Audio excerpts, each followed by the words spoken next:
Bosque Calderon Tejada is a small barrio on the eastern edge of Bogota that's never before made such positive headlines.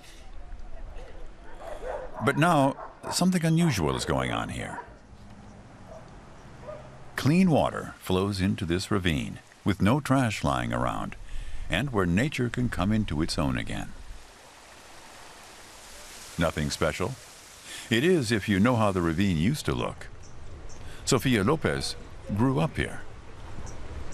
It was a rubbish dump. Car tires were lying around, leftover food, anything no one wanted. Trash, plastic, unfortunately, even corpses. Basura, plásticos, desafortunadamente hasta muertos, fetos de bebés abiertos. It wasn't just an ugly place, but also a place full of violence. Feo, sino que también violento. Crime and filth have now given way to natural beauty. Until recently, the barrios here on the hills weren't very different from other underprivileged districts in Bogota. There were hardly any jobs and few prospects. Instead, drugs and gangs. Conservation International wanted to change that with an environmental project. Sociologist Octavio Rodriguez is a member of the organization. He, Sofia Lopez, and many others worked hard to make the ravine look the way it does now. 53 cubic meters of rubbish had to be removed. 8,500 trees were planted, donated by the Botanical Garden.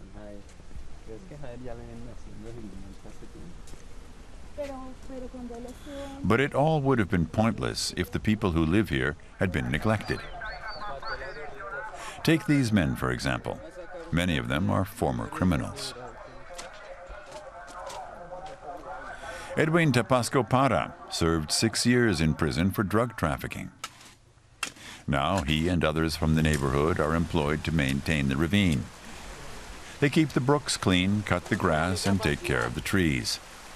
On other days, they learn about plants and the environment, and they earn a little money doing so. Ultimately, they all have obligations. Edwin has 7 children to support. Some people decide to beg on buses or trains. Others make it even easier for themselves, pick up a weapon and rob people. This program helps us a lot and keeps us from doing that. Most of us used to be troublemakers ourselves.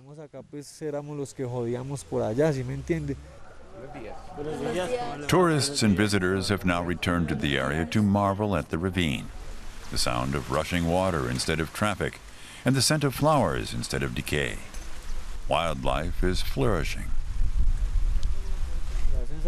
The project began in 2011 and seems to be having a positive effect on the local crime rate.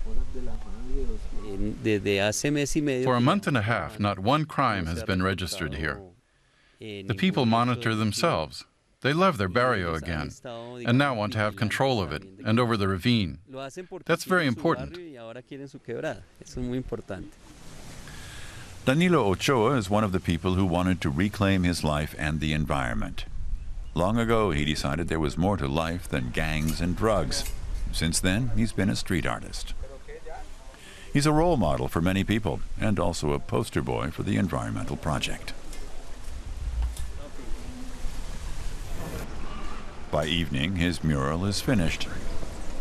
One of his favorite subjects is water. It's clear what links us all, water. I also love taking pictures of frogs and toads. I paint them over and over. And I have amphibians tattooed on my arm. Recently, Ochoa opened his own gallery in the middle of the barrio. He wants to be an inspiration to many teenagers. He wants to communicate his experience to them. He wants them to find their own potential creativity and seek new paths in life. 300 teenagers worked with us for a while. Maybe they're doing something very different now. Maybe they're no longer interested in music, painting, or art. But this has given them some input to take away for themselves. Sofia Lopez and Octavio Rodriguez are now on their way uphill. After they pass the houses, they'll reach a nature reserve. It's important for the city. It has long been under threat from urban sprawl and population growth. The two hope that when respect for nature increases, this paradise will again have a chance for survival.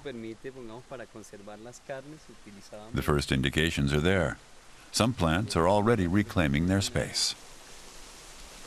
But in 2 years, Conservation International will withdraw from the project completely. What will happen then?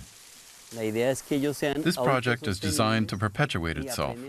The people have to carry it on themselves. That's how it's planned. Otherwise, it would be a project that worked only from the top down. Today, Edwin Tapasco Para has the day off. As always, he's spending it with his family.